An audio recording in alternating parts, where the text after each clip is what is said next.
I come from neuroscience, AI, and philosophy of mind and psychology. My goal has always been to try to understand what is our phenomenal experience, what is consciousness.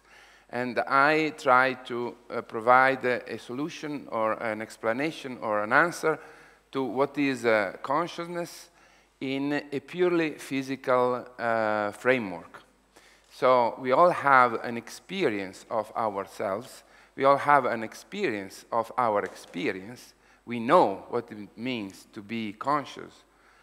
But what we are not yet able to do today is to provide a description, a physical description of our consciousness. Science today is not able to tell us what is conscious experience. Science is not able to point to a physical phenomenon and to say, okay, that's your feeling of joy. That's your feeling of being here. That's your feeling of tasting a chocolate ice cream. That's something that science is not able to do. If we peer inside a brain, we don't see anything like our experience. If we crack open a skull, a brain, and we look inside, we don't see anything like what that person is thinking, feeling, perceiving, having an experience of. Nowadays, notwithstanding the incredible amount of research by neuroscience about the so-called neural correlates of consciousness, no one has a clue as to how the neural activity in the brain becomes something like our experience, our everyday experience. So we are still stuck with the question, what does it mean seeing the world? What does it mean to see, to have an experience of the world? What does it mean to feel? What does it mean in a physical framework? Of course, we know what it means from our perspective, from our personal experience.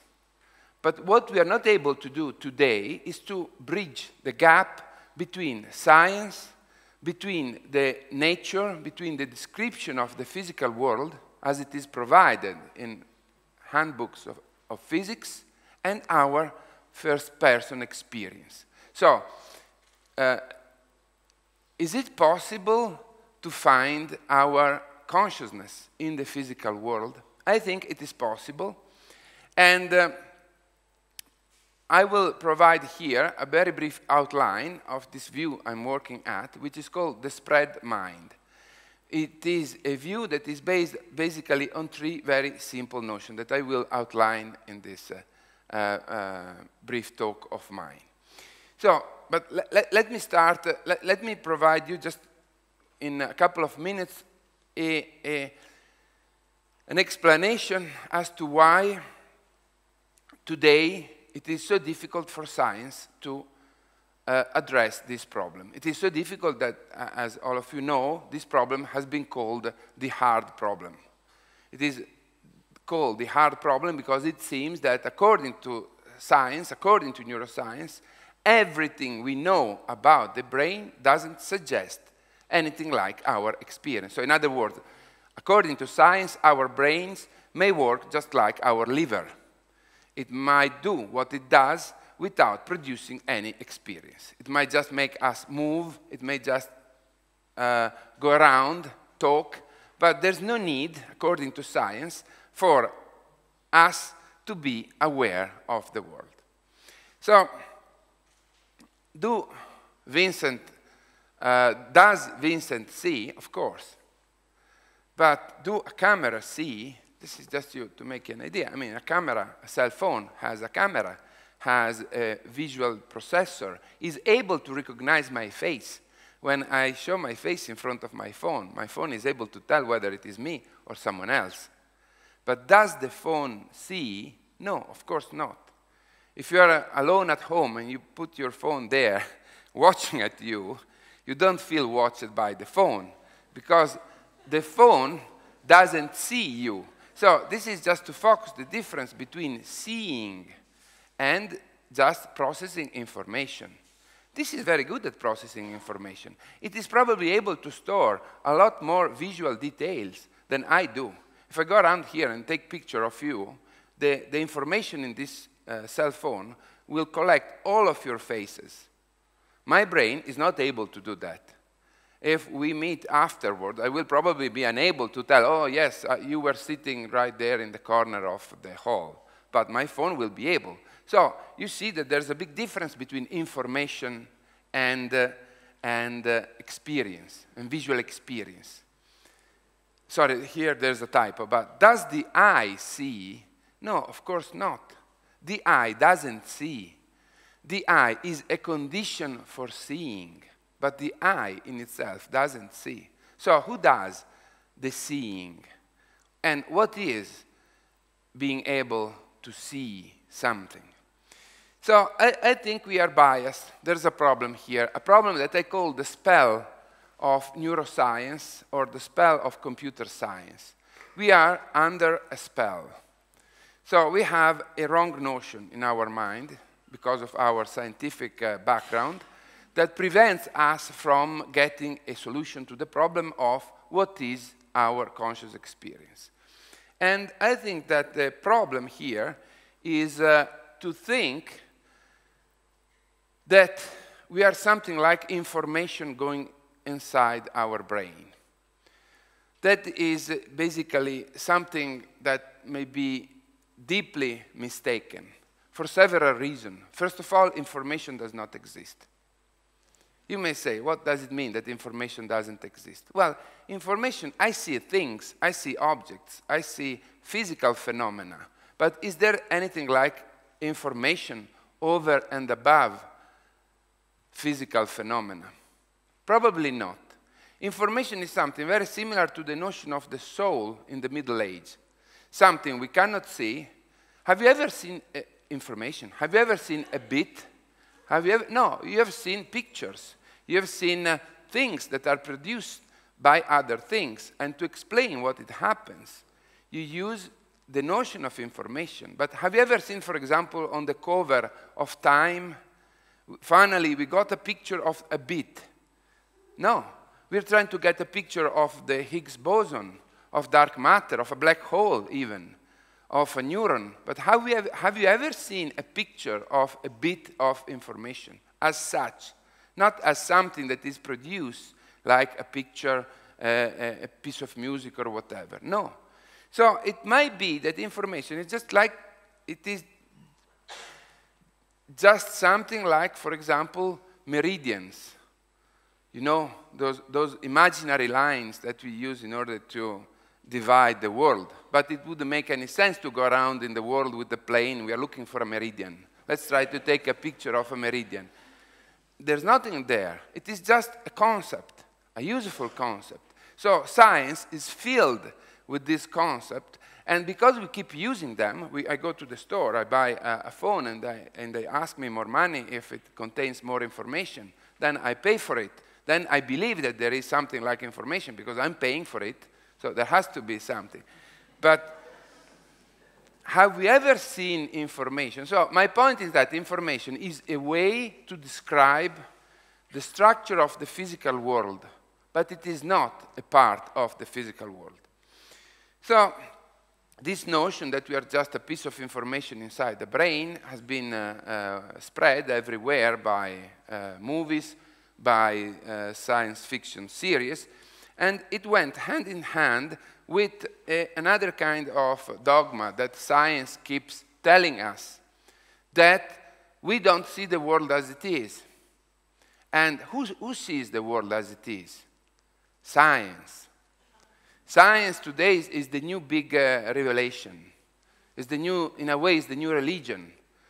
Science. Does reality exist without us? Your brain is hallucinating. You believe to see what you see, but it's not there. Science knows better. Reality is real, and the best of all, the reality we see is not the reality that exists. Then one may ask, what is then reality? How can they get there any better? So, Who provided this idea that the world that we see is not the real world? Plato, the arch-fiend, the arch-enemy, I think, of individual experience. Because he provided this notion, Plato, at the beginning of the Western thought, that all we see is just a fake. All we see is just a facade.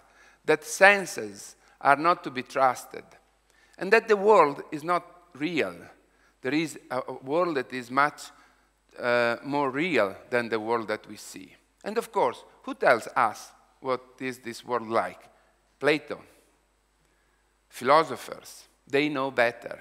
Like today, scientists keep telling us, oh, you think to be happy. No, no, no. We are telling you whether you're really happy or not. We're going to put you a lot of instruments, and then we will tell you whether you're really happy. You think that you see a color. No, no, no, no, no. We are going to tell you what you see.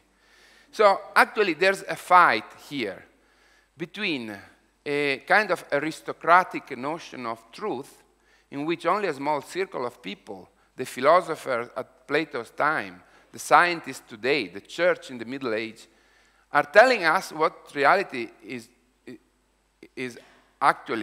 really is. And then there is the personal experience of all of us.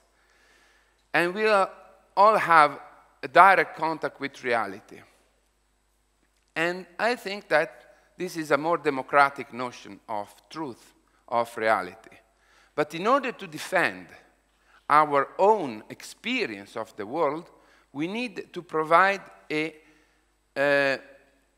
conceptual framework in which our experience of reality is a real thing, in which our experience of reality is not an appearance, is not a representation, but is the real thing. So I'm trying to provide a model in which our experience of reality, our individual consciousness, is a real thing. And like all things, cannot be wrong. Nietzsche said, nature cannot be wrong. Nature is never mistaken. If there's a planet, if there's a tree, if there's a rock, the rock is just where it has to be, or where it might be. We introduce error because we have a notion of what reality ought to be. But nature is just what it is. So I'm trying to put consciousness in the real world. So in order to do that, we need to address a fundamental misconception. This fundamental misconception is that we are our body. That's one of the things that I'm trying to show that it is not the case. This idea that we are inside our body, this was the King of France that was hit by a spear, and because of that, Vesalius, the great anatomist of 16th century, started to peer inside the brain, and then all scientists keep looking inside of the brain, up to and inside the body. So I'm just moving forward because they kept digging inside the body to find our experience. Medicine, natural physiology, neuroscience have been looking for us where? Inside our body. Because it makes sense. It is important for us to give importance to our body. But now let me ask you,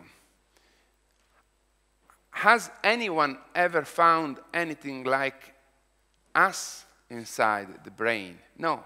They have been showing you beautiful images generated by the computers with nice colors inside the brain. And then they told you, okay, that piece, that yellow here is your experience of a face. No, actually, that's some yellow that has been placed on a fMRI by a computer. It doesn't look like my experience of a face, and it doesn't look like a face. But, you know, the strength of scientific community is so powerful that today is like the church in the Middle Age. It is very difficult to say, no, it doesn't look like the experience of a face. And so, I mean, They keep presenting you this idea that at the very end of the physical chain, neural activity becomes, again, the face of a dog. But nobody explained the last step. And movies, as I told you, keeps telling us that we are made of information. But information, for example, that doesn't exist in my view, but that's something we can discuss more. But even if it existed, it doesn't have color. So how does it become the colored world we have an experience of, even if it was there? But everyone keeps providing this idea. They show their brain. I also brought a brain, you see? And then people say, oh, we are inside the brain. You know, the beautiful landscape here of Titignano is just created by the brain. Do you really believe that the beautiful landscape of Titignano is inside this object? I don't. I think it is something that we have to start to be skeptical about. Is it really possible that all the beautiful people I met, that all the beautiful colors in the world, that everything that I've seen was here in the brain, well, has been created by this object? And keep in mind that nobody has ever explained how is that possible. I think that it is time to stop thinking of it. And I also brought a skull, because at the beginning I mentioned Plato. You know, Plato had this very powerful metaphor of the cave. He said, we are like slaves inside a cave. Now, of course, we got rid of the notion of the cave, of the Platonic notion of the cave, but we have a new cave in which we believe to be imprisoned. And this cave is the body. The idea that we are a brain inside a body. And that all that we see is created by this thing inside this structure. This is something that we have really to become being skeptical about. So, I skip that. I skip all the, this is made of wax. And so I skip all of that it is everywhere in our culture, and I don't want to spend more time talking about it. Let me just say that we have empirical reason to be skeptical about this model of neurosciences, this idea. I will just give you some short examples.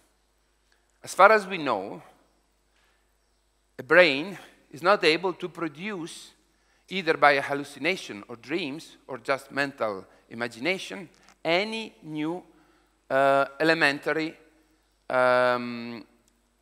property. What do I mean? It means that if I don't try a new wine, I cannot imagine it out of sheer imagination. If I've never kissed someone, I could not imagine what it means to kiss someone just by imagining it. If I haven't ever seen a new color, a new hue of color, the brain would not be able to create. And this is an empirical fact. People have been studying, for example, colorblind's dreams, or the dreams of born blind people, congenitally blind people. And they saw that if we didn't have a physical encounter with something, we would not be able to dream or to hallucinate or just to imagine that something. So if we want to expand our experience, we need to do that in the real world. We cannot do into a closed room. We cannot do just because the brain would not be able to produce the experience of a color if you had never seen that color. So there are some legends about that. For example, people claim that by stimulating the brain, the neurosurgeon Wilfred Penfield in the 50s were stimulating the brain with electricity, and people got the idea that if we stimulated the brain could be able to produce a whole mental world. That's not true. Patients stimulated by Penfield reported combination of their past experiences.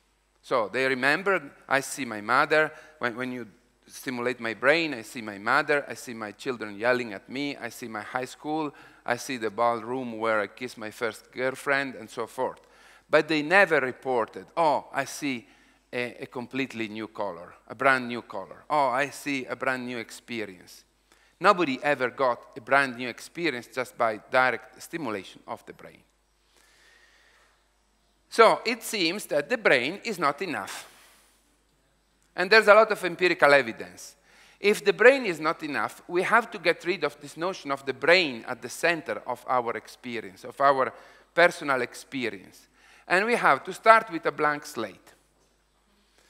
And we have to take into consideration something that will allow us to get out of the cave of the brain, out of the cave of the body. So, you probably, some of you, I'm sure, saw already the apple, so I will be fast on that. But the main point that I'm working on is that whenever we have an experience of something, that something is physically present. Whenever I have an experience, say, of an apple, the apple is there. And let me ask you a question. What is more similar to our experience of the apple? Our experience of the apple is the experience of something red, shiny, and round.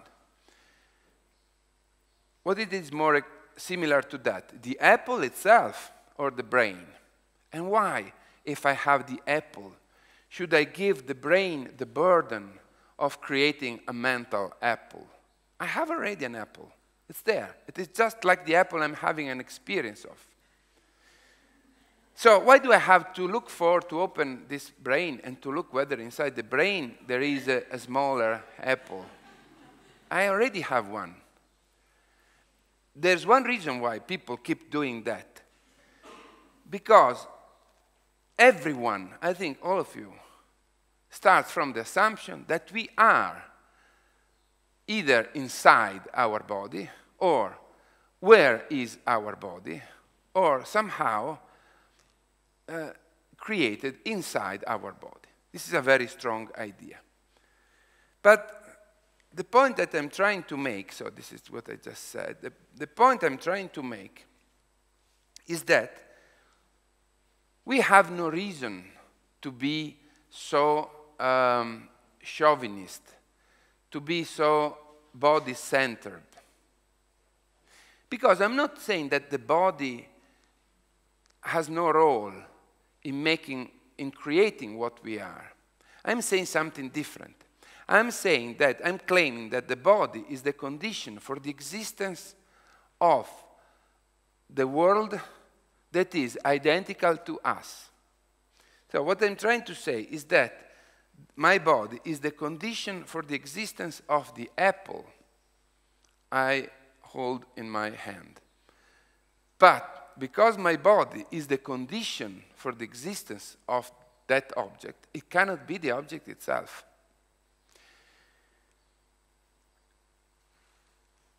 But why do we believe that we are our body? Because our body is necessary for the existence of the world we are identical with. So we have to take care of our body. Because if my eyes, for example, were destroyed, the visual apple, which is here in my hand, would no longer exist. If my hands were cut, the tactile apple that I'm feeling right now, which is different from the apple that I see, it is a tactile apple. It doesn't have almost anything in common with the color and the roundness and well, the roundness, yes, but let's say with the shininess of the apple. But it is another apple. It is an apple that is made of mechanical phenomena. Well, if my hands were cut, that apple would disappear from my experience. If my tongue, that's coming a little bit more gross, if my tongue were cut, well, actually, hopefully my tongue has never been cut, but once, by mistake, I drank half a glass by an incredible set of circumstances. I drank half a glass of Chantecler. Chantecler is a kind of strong cleaner, basically. And, well, I wasn't drunk, anything like that. I was just, I just got back from a camping period with my children during the summer, and the cleaning lady left me next to my bed, rather than a bottle of water, as I usually do, a bottle of that thing, of that chemicals. So during the night, I had no idea it was not water, but it was Chanticleer, so I drank it. But why do I say that? Because that was a little bit like cutting my tongue.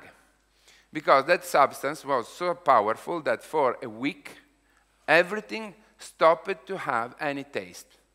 I lived in a tasteless world. Taste had completely disappeared. But my point is that, do we really need to bring in the body colors, taste, shape, or these properties are there in the apple, right there?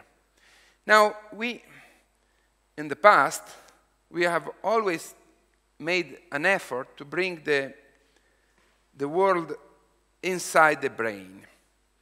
And one of the main reasons to do so was that we start from the idea that the world has to be the same for everyone, while we all have a different experience of the world.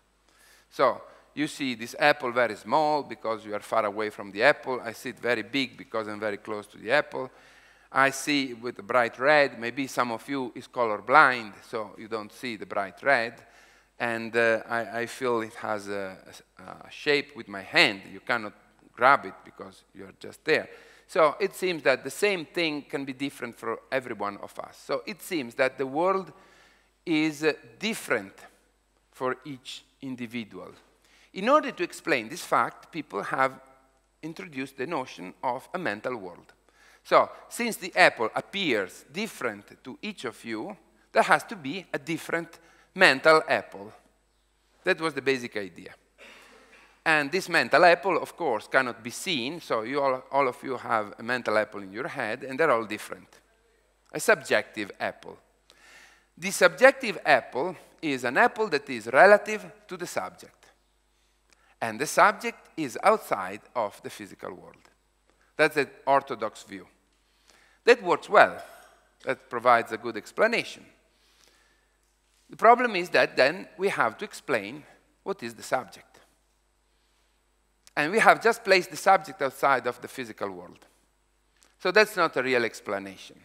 That's what is being called explaining something that is poorly understood with something that it is even more poorly understood. So since I am not able to explain why the apple appears different to each of us, I introduce something even more mysterious, the subject. And of course, I don't go anywhere. Now, there's a much simpler explanation. I already introduced this explanation last time, but I think it is worth to think about it again. Think just about velocity. Velocity is a very simple physical property. We have a car on the Firenze-Orvieto highway driving at, say, 160 kilometers per hour. A Ferrari is speeding up to get here in time to listen to our presentation. And then I am there with my smaller car, much smaller car. I'm driving at only 100 kilometers per hour. So the Ferrari is going at what speed is going the Ferrari? The Ferrari is going at 160 kilometers per hour, relative to the ground.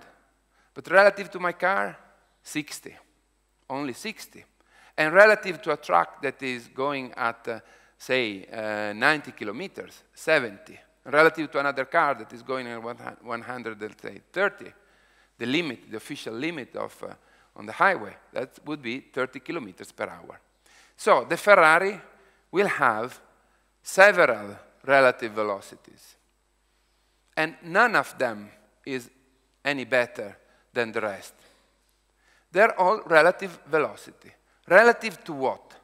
They're relative to other objects. Physicists usually use the expression they're relative to a reference frame. But we don't need to get into that level of abstraction.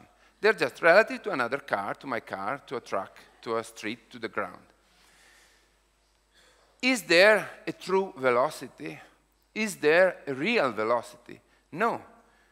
There are just multiple relative velocities. Relative to what? Relative to other objects. You see, that's the key point. We are not stepping outside of the physical world. They are not subjective velocities. They are just relative velocities to other objects. So we remain inside the physical world. If that is true, we can then think that everything is like velocity. So everything is not just, let's say, one, but it is multiple. Let me make you another example, not by velocity, but with color. If, let me say, okay, I will just take that. Let's suppose I have a white screen on my cell phone. It's white. If I go very close to my screen of my cell phone, it's no longer white. Why not? Because I'm able to see the red, green, and blue tiny pixels that are used by the display in order to provide white. You know, a computer screen usually are not made by pure colors, but they take advantage of the red, green, and blue model. So if we look very close, we don't see white. We see what the white is made of.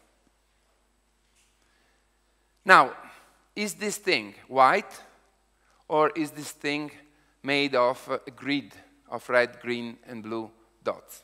Well, it depends. It is relative. Relative to what? Relative to the distance of the camera or the eye that is looking at that thing. It's not absolutely white. It's not absolutely red, green, and blue. It is both. Like the car on the highway is both going at 160 kilometers and, say, 60 kilometers relative to me. And I can do the same case for all physical properties. All physical properties, we have an experience of a relative, but they're not relative to an object. Sorry, they're not relative to a subject, which is outside of the physical world. And being relative to a subject is a bad thing, because it leads to subjectivity. It leads to being arbitrary. But being relative to an object is not a bad thing, because it is a physical thing. It is an actual thing. So the velocity, if the Ferrari smashes against me, going at 160 kilometers, and I'm driving at 100 kilometers, the crash, the damage it will do, it will be based on a relative speed of 60 kilometers. And that would be a fact. So being relative to an object is not being subjective. It's not giving up the reality of the physical world. The physical world remains what it is, remains real. Only it is much richer than people thought it was. Rather than having just one length, we have several lengths. Rather than an object having just one size, the object has several sizes. Why do we see objects far away smaller? I claim because they are smaller. They are smaller relative to us. How could we know they are not smaller when we see them far away? You remember that joke when you look at people along on the street and you pretend to squeeze them. I don't know if you've ever done it with your friends. Now, this is not something that I am claiming. Albert Einstein said so. He said, what we call length is just the outcome of a process of measure where we bring something next to the object. But we could measure everything, let's say, 2 meters far away. Then everything would be smaller. But the new system of measurement would be consistent. So why do we think that that chair has always the same size? Because we think that if we got closer to the chair would be more or less at this height with my body. But only if I get there. If I don't get there, how could I know whether the chair is not actually smaller relative to my body? So the idea very quickly is that, this is just what I just told you, that everything is relative. And that the world might be just like we experience it. And then what does it mean to perceive the world? I have a different answer to this question. That was the question we started from. It doesn't mean to have a representation of the world. It doesn't mean to build an object of the world. It means to be one with the world our body perceives. So it's the idea that once we are no longer prisoner of the cave of the body, we have an explanation, a completely different explanation. What does it mean to perceive the yellow-orange of the wall? It doesn't mean that my brain produces a virtual replica of that color inside of the brain. It means that the thing that I am is the wall. When I look at the landscape, I am the landscape. Last month, I was running in Central Park, and there was a group of old Japanese ladies taking pictures and staring at birds. And many years ago, when I was still trapped was still under the spell of neuroscience, a few years ago, I would have thought poorly of those ladies. Because it was very early in the morning, it was a little bit chilly, it was a little bit raining, and I would have thought, why those ladies don't stay at home? You know, taking care of their body, being there in their cozy apartment somewhere in Manhattan. But a month ago, I had a completely different perspective, because those ladies, by bringing their bodies in Central Park and staring at Central Park, they were Central Park. They were not their bodies. They were, if they stayed at home, they would have been their beautiful TV set, their furniture, and whatever. But by bringing their body, no matter how frail they were, they could transcend what they are. They could be one with a larger world, with a larger reality. And so they were not one with those bodies that I was looking at. They were the same thing I was. We were sharing. We were able to be the same thing. So the idea is to get out of the body and to take into consideration the possibility that our body is only the condition for the existence of a relative world. That it is unique, but it is not a copy or an appearance inside the body. Yesterday, I heard, at the end of the day, someone said, but if we change our brain, if we change our body, we change our experience. Yes, because, as I said, the body is the condition for the existence. So, keep in mind, let's get back to the example of the velocity. If on the highway I go slower, the relative velocity of the Ferrari changes. But it remains the relative velocity of the Ferrari. It is still there in the Ferrari. It's not a subjective velocity inside mine. So from the fact that by changing our brain, we can change the world we have an experience of, We don't have to draw the conclusion that the world we are identical with is inside our brain. Only that the brain is the condition for the existence of our external world. And, okay, so how can we explain all those phenomena like, and then I'm at the end of it. So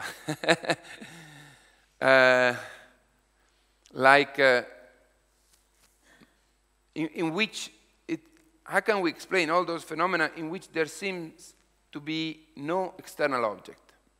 Like when we dream, when I have a hallucination, when we have a memory of someone that maybe passed away. How can we explain that? In all those cases, aren't we just having an experience of a representation of something that is no longer physically there? Well, this will require a lot more time, but I want to put this because this is the third point of the complete view I am presenting. The point is that, like we've been biased by science into believing we are prisoner of space, we are in a point inside or a limited area inside a body. So we've been biased by science into believing we are prisoner of time. So science compelled all of us to believe that we live in a point in time. But that's not true. That's not true in everyday life, because when we stare at the landscape, nothing here takes place at the same time. The sun is 8 minutes in the past. If it was a constellation, if it was a star, it would be hundreds of years in the past.